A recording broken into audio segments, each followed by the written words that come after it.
Et c'est parti pour Enjeu Patrimoine, un enjeu patrimoine où nous allons nous concentrer sur le marché des SCPI, mais aussi de manière plus globale sur le marché de la pierre-papier. On va se demander comment ce marché se portait sur l'année 2021 et quelles sont les perspectives sur cette année 2022 dans un contexte économique d'inflation et d'incertitude potentiellement sur un certain nombre d'investissements. Pour en parler, nous avons le plaisir de recevoir sur le plateau de Smart Patrimoine Jonathan Diver, fondateur de meilleurscpi.com. Bonjour Jonathan Diver.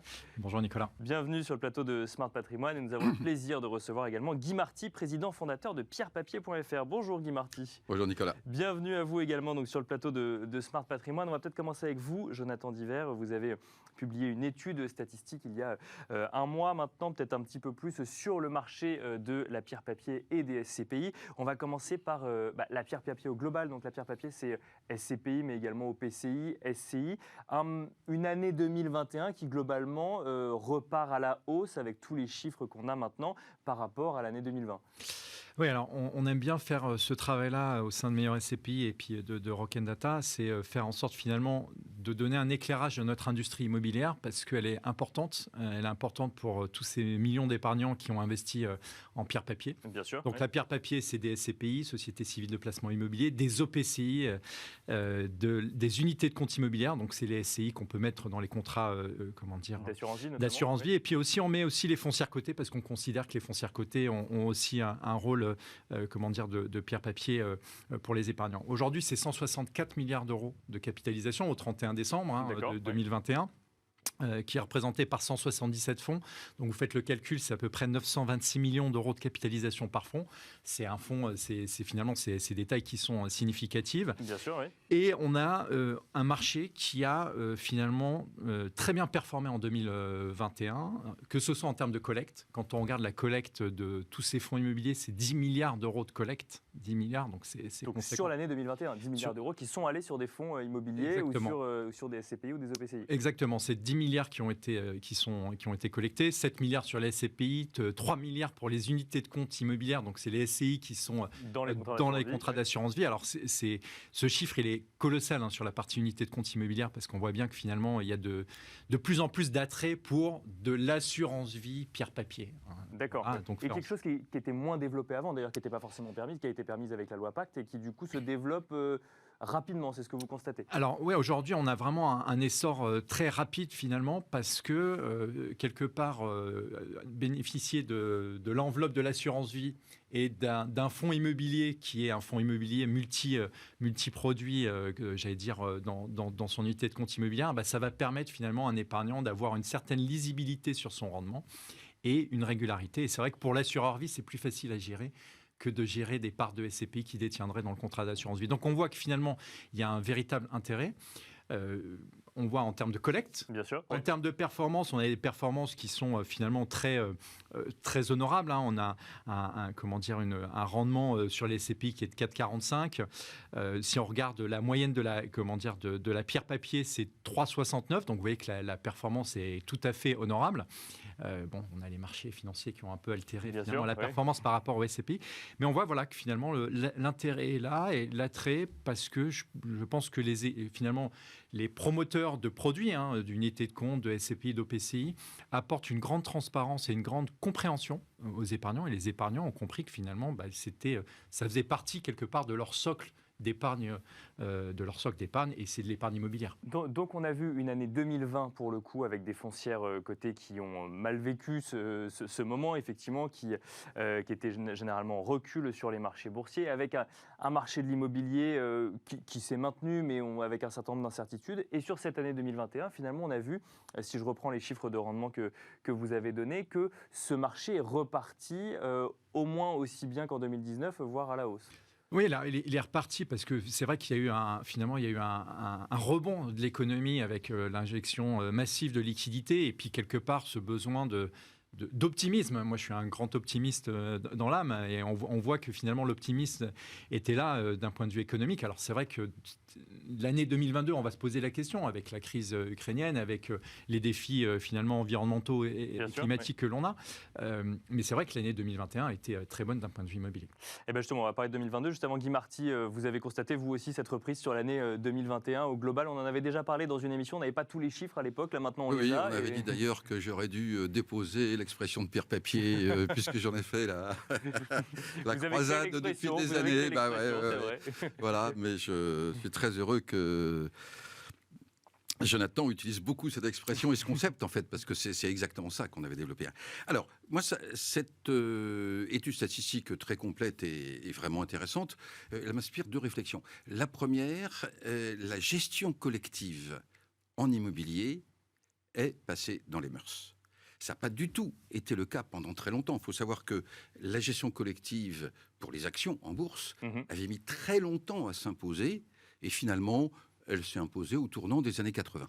Et pour l'immobilier, ça a été une très longue aventure. Et aujourd'hui, ça y est, c'est-à-dire que non seulement au niveau des régulateurs depuis 2013, c'est intégré, oui. Et ça l'est aussi maintenant dans les métiers du conseil et chez les particuliers. Donc ça, c'est une très très bonne nouvelle, parce que la gestion collective, on sait très bien, c'est la diversification, c'est la tranquillité de gestion, c'est une certaine transparence, etc. Et puis, il y a une autre réflexion, c'est que 10 milliards d'euros donc recensés dans cette étude, et si je comprends bien 2 années de suite, ça veut dire qu'il y a beaucoup de monde qui travaille. Aussi bien... Et qui investit, globalement. Oui, madame. Mais c'est un secteur d'activité. Mais il y a beaucoup de professionnels. C'est-à-dire dans les banques, dans les compagnies d'assurance, dans le conseil en gestion de patrimoine, même dans certaines agences immobilières, etc. Et ça, c'est une protection qui n'avait jamais existé dans le passé des CPI, simplement parce que on sait très bien que la vie n'est pas forcément long fleuve tranquille. Si demain il y a quelques soucis sur les marchés immobiliers ou sur les CP, etc., les clients seront accompagnés. Alors ça, c'est très intéressant. Justement, on va parler des perspectives. Juste avant, Jonathan Diver, on a parlé du marché de la pierre papier au global. Guy Marty nous a parlé de diversification. En matière de SCPI, il y a différents types de SCPI, du logement, de l'immobilier, du résidentiel, enfin le résidentiel et le logement, pardon, où c'est la même chose, mais également de logistique. Est-ce que là, vous avez vu des tendances se dessiner sur cette année 2021 ? Alors, on a clairement une tendance pan-européenne qui est très forte. Les épargnants finalement investissent de manière pan-européenne pour finalement encore un peu plus éclater son risque, faire en sorte d'être diversifié dans différents pays. On a la logistique qui est très fortement représentée finalement. On a vu tous les besoins logistiques qui émanaient des utilisateurs. Donc portés par ces nouveaux usages Covid. Oui, exactement. Oui, bien sûr. Post-Covid. Il y a Guy qui a envie de nous dire quelque chose. Oui, parce que Jonathan vient de dire quelque chose d'intéressant. Quand on parle de diversification, d'élargissement pan-européen, c'est d'autant plus intéressant que l'IEF avait fait une étude montrant que la diversification géographique était beaucoup plus puissante que la diversification sectorielle. D'accord. Et ça, c'est très intéressant. Ça permet ce serait un autre sujet. Mais en tout cas, c'est la tendance qui est prise en 2021. Voilà. Oui, et puis aussi, il y a aussi, bien évidemment, un effet de taille de marché. Quand vous avez 10 milliards d'euros de collecte et que le marché de l'immobilier d'entreprise en investissement, c'est 30 milliards d'euros de collecte, 30 milliards d'euros d'investissement, vous ne pouvez pas faire en sorte que un actif sur 3 soit acheté par les acteurs de la pierre papier. Donc, il faut aller diversifier et aller outre. Mais la SCPI, c'est un produit français, ça veut dire que c'est des entreprises françaises qui vont acheter ensuite des immeubles à l'étranger, on est d'accord ? Exactement, finalement c'est un véhicule qui permet d'acheter de manière pan-européenne et même outre-Atlantique des actifs immobiliers, d'avoir une rentabilité et en plus il y a un petit effet fiscal parce que c'est important de le rappeler, avec les conventions fiscales qu'il y a entre la France et l'étranger, et finalement vous ne payez pas la double imposition et vous avez en plus des prélèvements sociaux vous échappez aux prélèvements sociaux quand vous avez un pays qui est à l'étranger. Guy Marty, ça vous fait sourire. Oui, parce que c'est un moyen de faire payer nos retraites par des entreprises allemandes, des entreprises espagnoles, des entreprises britanniques, etc. Oui, il est temps de le faire. Effectivement, puis c'est un sujet d'actualité. Il nous reste quelques minutes, on va quand même essayer de parler un petit peu du contexte actuel. On est au 5e mois de cette année 2022. Année 2022 2022 où on a des grosses inquiétudes en matière d'inflation. Alors je ne reviens pas sur les origines de celles-ci qui sont multiples et qui peuvent remettre en cause effectivement des investissements ou en tout cas un pouvoir d'achat. Guy Marty, comment est-ce que vous voyez cette année 2022 en matière d'investissement immobilier et donc de pierre-papier? Est-ce que ça va être une année plus compliquée, que ce soit pour la collecte ou pour le rendement? Alors, à mon sens, 2022 ne va pas forcément se passer grand-chose. Je n'ai pas dit qu'il ne se passera rien. D'accord. Mais il faut savoir que l'immobilier se déroule lentement. Et en plus, les SCPI étant diversifiés, faisant des travaux, faisant des réserves, etc., ça se déroule encore plus lentement. Donc, ce qu'on peut dire, c'est qu'aujourd'hui, on le voit, les marchés financiers prennent le choc. Bon, avec de l'inflation, des taux d'intérêt qui montent, des entreprises qui peuvent être en difficulté sur certaines questions d'approvisionnement. Dans un contexte, comme faisait bien d'insister Jonathan, où on s'occupe beaucoup de développement durable, de consommation énergétique, etc., il n'est pas possible que, tôt ou tard, le marché ne prenne pas un certain choc. D'accord. Ouais. Simplement. Il faut s'y attendre aussi sur le marché immobilier. Il faut s'y attendre aussi, bien sûr. Si vous voulez, il n'y a aucun placement qui est fait sur la Lune. Ils sont faits vraiment sur la Terre. Oui, bien sûr. Simplement, on sait que l'immobilier, et donc les CPI ou les OPCI ou les foncières, tout ça, c'est des placements long terme. Donc, on sait que ça traversera les périodes de turbulence, mais je crois qu'il faut s'attendre à un peu de turbulence. Et c'est là, à mon avis, que l'accompagnement professionnel particulier sera très important.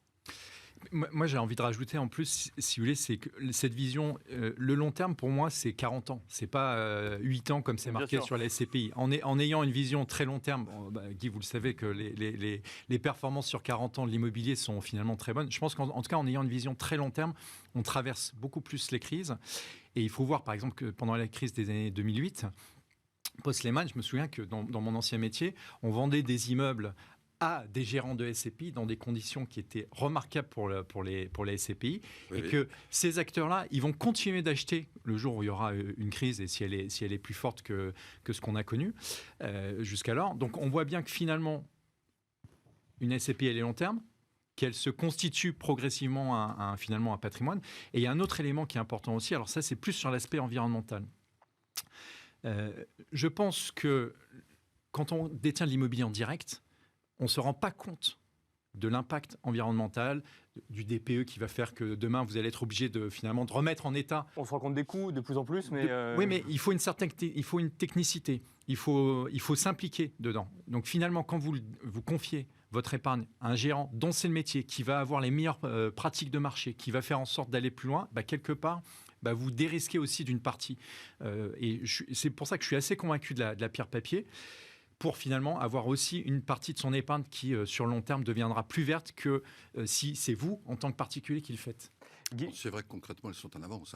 Tout ce qui est fonds immobiliers, alors, de façon très intéressante... Et surtout que c'est tout leur business qui repose dessus. Oui, mais c'est partout le cas dans le monde. C'est-à-dire qu'il y a eu des professionnels convaincus, portant le message, si je puis dire, et comme vous dites, c'est leur cœur de métier. Mais on observe dans le résidentiel, une interdiction de location, que ce soit SCPI ou qu'on soit propriétaire bailleur en direct, le sujet est le même. Il y a un moment, il va falloir continuer à pouvoir louer les biens. Oui, alors justement, il y a déjà le fait que les SCPI, très souvent, et tous les fonds immobiliers d'ailleurs, achètent soit du nec plus ultra aujourd'hui pour être tranquille pour un certain temps, soit carrément achètent des passoires, si elles sont bien situées, s'il y a vraiment un bon potentiel, pour justement faire des travaux et les transformer et avancer. Donc les fonds immobiliers, et les CPI en particulier, sont en avance sur l'ISR, l'ESG. Alors après, il y a tous les mots, il y a tout, etc. Mais il y a quand même une notion de basculer vers l'avenir, tout à fait. Et la compétence, pour moi, elle est beaucoup plus en avance quand vous confiez votre argent à un gérant que si vous, en tant que particulier, vous avez à apprendre finalement à améliorer votre actif, à avoir les meilleures pratiques du marché, etc. Et je pense que l'immobilier en direct, il faut en avoir conscience. C'est que ça coûtera très cher pour ceux qui le feront par eux-mêmes.